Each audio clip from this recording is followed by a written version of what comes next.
Well, good morning, everyone.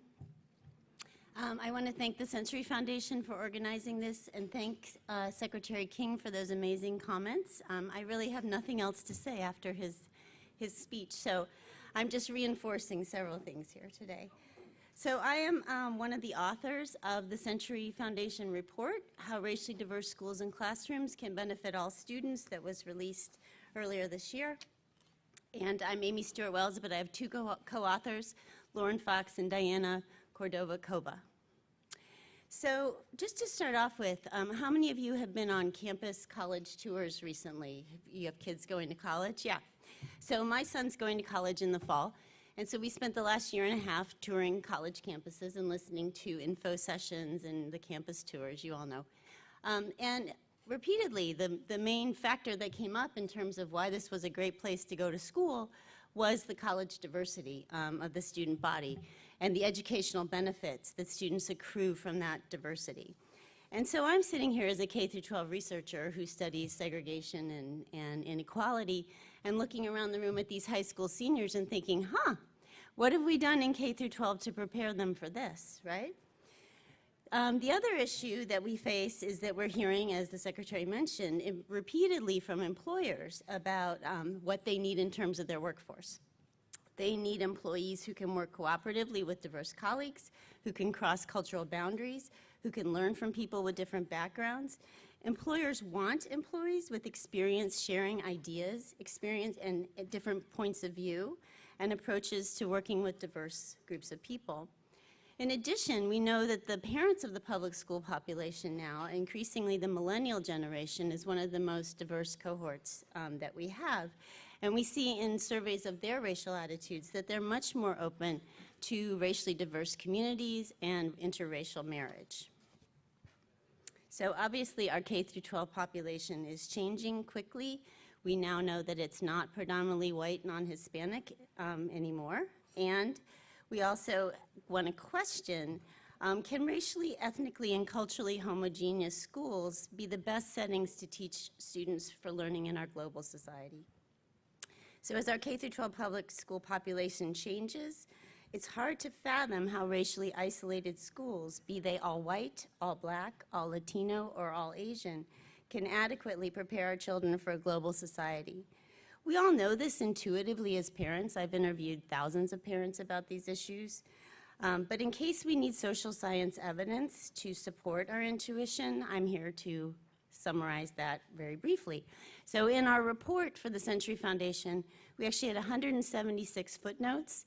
If you look at the footnotes, several of them have several citations within them. If you go further and look at some of the citations, you realize they're things like amicus briefs that review bodies of literature. Okay, so there's a lot of social science evidence that says that racial, ethnic, and cultural diversity is beneficial for all students. So I'm going to highlight that, but you'll really need to read the full report to get all the details. And I encourage you to, as I tell my students, follow the footnotes and look up some of the sources that we've cited.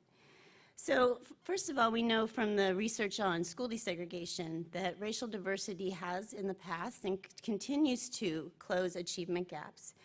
But also we know that 21st century education is best accomplished through intentional educational practices that are integrative in nature, provide experiences that challenge students' own embedded worldviews, and encourage application of knowledge to contemporary problems.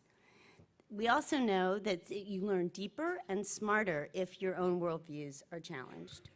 We also know that they foster, if you're in a school, in a classroom with the diverse student body, as the universities have touted for many years, you can achieve greater empathy and deeper understanding of complex issues, and you gain more comfort in being in racially diverse settings.